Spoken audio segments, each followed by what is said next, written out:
नमस्कार विद्यार्थी मित्रांनो, आज आपण चौथी स्कॉलरशिपचं मॅथचं 12वं प्रकरण बघतोय बघा, जे आहे भागाकार. भागाकार कोणता? 3 अंकी संख्या भागिले 2 अंकी संख्यांपर्यंतचा भागाकार आपल्याला पाहायचा आहे आणि त्याच्यावर आधारित शाब्दिक उदाहरणे आपल्याला सोडवायची आहे.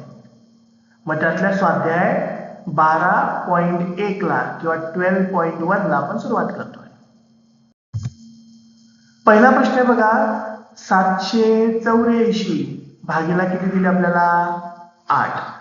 मग पहा बरं, पहिली संख्या 7 ही 8 पेक्षा लहान आहे, चालणार नाही. मग दोन संख्या घ्या, किती झाले? 78. मग 8च्या पाड्यामध्ये 78 येतात का? नाही. 8 9 किती होतात? 72. मग बघा बरं, 8तनं 2 वजा केले तर 6, 7तनं 7 गेले तर 0. त्यावरती खाली उतरवला आपण पुढचा 4. 8च्या पाड्यामध्ये 64 येतात का? हो येतात. 8 8 64. मग 64 मधनं 64 गेले, बाकी किती उरली आपली? 0. काय भागाकार मिळाला आपल्याला? काय उत्तर आहे? 98. कितवा पर्याय आहे? तिसरा पर्याय अचूक आहे. दुसरा प्रश्न आहे बघा, 725 ला 9 ने भागले असता येणारा भागाकार व बाकी अनुक्रमे किती? म्हणजे या 725 घ्या, त्याला कितीने भागायचं आपल्याला? 9 ने भागायचंय बघा. मग पहा बरं, 9च्या पाड्यामध्ये 72 येतात का? येतात. 9 8 72. 72 मधनं 72 गेले तर 0. त्याच्यावरती उतरवला 5. 9च्या पाड्यात 5 येत नाही, त्यापेक्षा लहान आहे, म्हणजे वरती 0 द्यायला लागेल. आणि या 5तनं 0 वजा केला तर किती होतील? परत 5. हा वरचा आपला काय आहे? आपला भागाकार.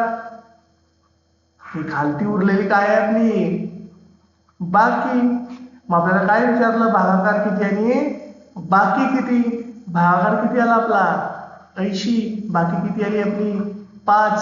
आधी काय लिहायचं आहे? भागाकार, आणि नंतर काय लिहायची आहे? बाकी. मग 80 5 पहिला पर्याय जो आहे तो अचूक आहे.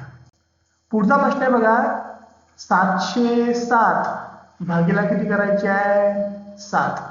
मग 7च्या पाड्यात 7 येतात का? येतात. 7 1 7. 7तनं 7 गेले 0. त्यावरती उतरवला 0. 7च्या पाड्यामध्ये 0 येत नाही, म्हणून वरती एक 0 द्यायला लागेल. 0तनं परत 0 वजा केला तर 0च. खालती उतरवले पुढचे 7. परत 7च्या पाड्यात 7 येतात का? येतात. 7 1 7. 7तनं 7 गेले 0. मग काय उत्तर आलं आपलं? 101. 101 कितवा पर्याय आहे? चौथा पर्याय अचूक आहे. चौथा प्रश्न आहे बघा, 984 दिले बघा आपल्याला. मग बघा, 984 त्याला कितीने भागायचं आहे? 12ने. 984 ला 12ने भागायचं आहे. तर भागाकार किती येईल, म्हणजे उत्तर काय येईल ते आपल्याला विचारलंय. मग 12च्या पाड्यामध्ये 9 येत नाही, त्यापेक्षा लहान आहे. मग 2 अंक घ्यायला लागतील. किती झाले? 98. मग 12च्या पाड्यात 98 येतात का? 12 साठी 84. 12 8 96. मग बघा, 8तनं 6 गेले तर 2. 9तनं 9 गेले 0. त्यावरती खालती उतरवला 4. 12च्या पाड्यात 24 2 नंबरवर येतात. मग 12 2 24. 24 मधनं 24 गेले तर 0. काय उत्तर आलं आपलं? 82. 82 कितवा पर्याय आहे?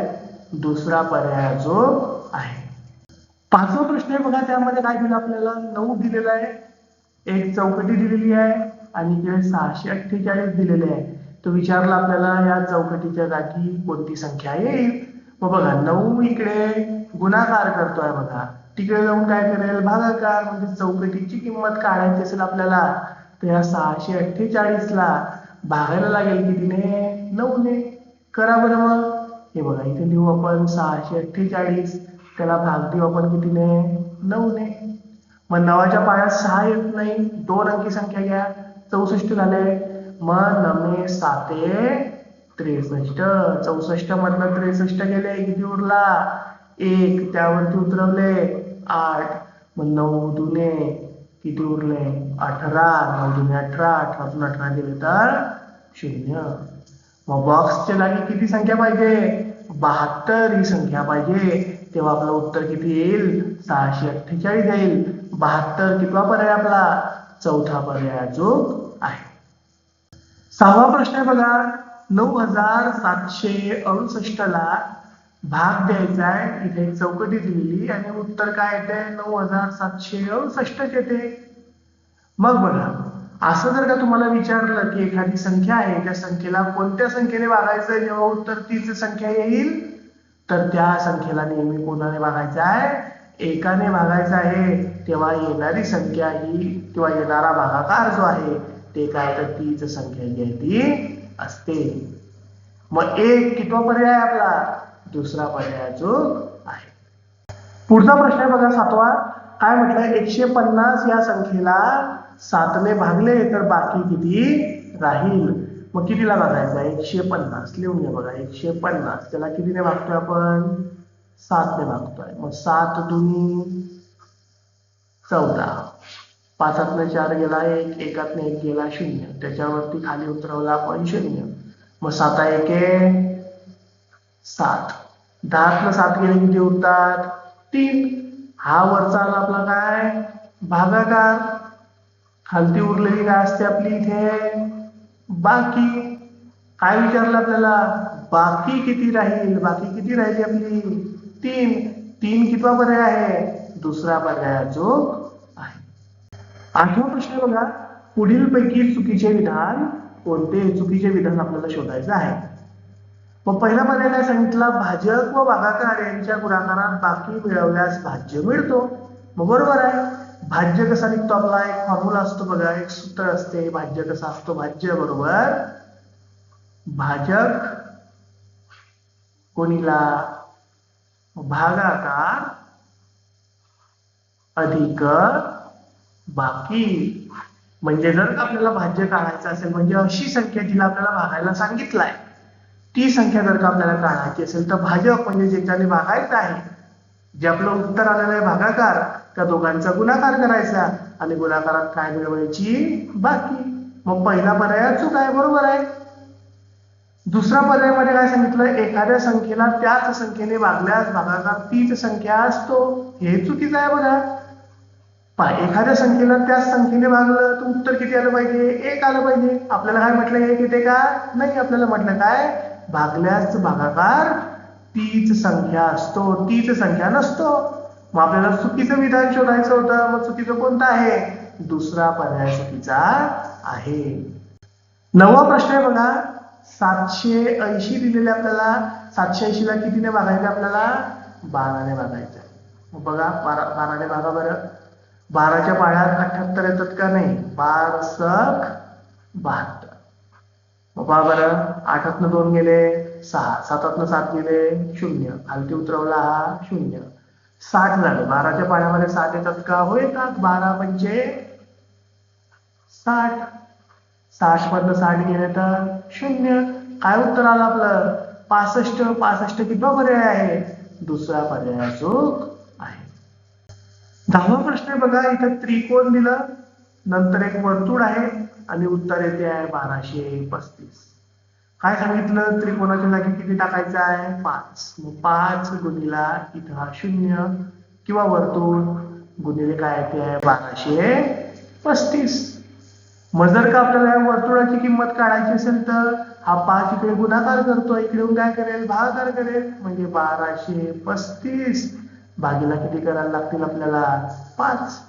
करा बरं. मग इकडे घेऊ आपण 1235 त्याला कितीने भागतोय आपण 5. मग 5 दुनी 10 2 0 गेला 2 1 1 गेला 0 त्यावरती उतरवले 3 5 चोक किती झाले 20 3 0 गेले 3 2 2 गेले 0 त्यावरती उतरवला आपण 5. 5च्या पाढ्यात 35 येतात काय येतात 5 7 35. 5 5 गेला 0 3 3 गेले 0. काय उत्तर आलं आपलं 247. 247 कितवा पर्याय आपला चौथा पर्याय चूक आहे. म्हणजे वर्तुळाच्या जागी किती आले पाहिजे 247 यायला हवेत. 11वा प्रश्न आहे बघा. पुढीलपैकी कोणत्या उदाहरणात बाकी शून्य असेल. मग कोणत्या उदाहरणामध्ये बाकी शून्य काढायला भागाकार करून पाहू आपण. पहिला पर्याय घेऊ 929 भागीला 9. मग 9 एक 9, 9तनं 9 गेले 0, त्यावर घेतला 2. 9च्या पाण्यात 2 येत नाही म्हणून 9 0 0, 2तनं 0 गेले 2, खालती उतरवला त्याच्यावरती 9. 9 त्रिक किती होतात 27. 9तनं 7 गेले तर 2, 2तनं 2 गेले तर 0. बाकी 2 उरते आहे, 0 पाहिजे होते आपल्याला, म्हणजे पहिला पर्याय काही आपल्याला येणार नाही. दुसरा बघा 737 कितीने भागायचं आहे त्याला 7ने. परत 7 1 7, 7तनं 7 गेला 0, त्यावर घेतले 3. परत 7 0 0, उरले 3, त्यावर घेतले 7. 7 चोक 28, 7 5 35. मग 7तनं 5 गेले 2, 3तनं 3 गेला 0. परत बाकी 2 उरते आहे, दुसरा पर्याय सुद्धा चालणार नाही. तिसरा ऑप्शन आहे बघा आपला 808 भागिला 8. 8 1 8, 8तनं 8 गेले 0, त्यावर उतरवला 0, 0 काही येत नाही म्हणून वरती 0, 0तनं 0 गेले तर 0, खालती उतरवले किती त्याच्यावरती 8. परत 8 1 8, 8तनं 8 गेले तर 0. आता बाकी 0 येते आहे, आपल्याला बाकी 0 हवी होती. कोणत्या उत्तरामध्ये आलं ते, कोणत्या पर्यायामध्ये आलं, तिसऱ्या पर्यायामध्ये आलं, म्हणून तिसरा पर्याय आपला अचूक आहे. 12वा प्रश्न बघा, पुढीलपैकी कोणत्या उदाहरणात भागाकार 11 व बाकी 3 असेल. मग करून बघा. पहिला पर्याय 168 भागीला किती करायची आहे 15. मग 15 1 15, 7तनं 5 गेला 1, 1तनं 1 गेले 0, खालती उतरवला 8. परत 15 1 15, 8तनं 5 गेले तर 3, 1तनं 1 गेला तर 0. मग काय पाहिजे होतं आपल्याला भागाकार 11 सापडतोय बघा इथे, भागाकार 11. बाकी किती पाहिजे 3, बाकी सुद्धा 3च उरते आहे, म्हणजे पहिला पर्याय आपला बरोबर आहे. 13वा प्रश्न आहे बघा, 400 भागीला 4 करायचा. मग काय होईल 4 1 4, उरला 0. इथे पुढचे 2 घर 0च आहे, म्हणून वरती 2 घर 0 देऊन द्यायचे. काय उत्तर आलं आपलं 100. 100ला आपण 10 दशक म्हणू शकतो का? हो, दशकाच्या घरात 10 आहे, 10 दशक होत आहेत, पहिला बरोबर आहे. दुसऱ्यात म्हटलं 1 शतक, शतक म्हणू शकतो का? हो, शतकाच्या जागी 1च आलेला आहे, म्हणून 1 शतक त्याला आपण म्हणू शकतो आहे. 100 एकक म्हणू शकतो का? हो, एककाच्या घरामध्ये 100 आहे, 100 एकक सुद्धा म्हणू शकतो आहे. म्हणजेच काय, सर्व पर्याय आपले बरोबर आहेत. अशापैकी विद्यार्थी मित्रांनो, हा स्वाध्याय 12.1 जो आहे तो संपलेला आहे. धन्यवाद.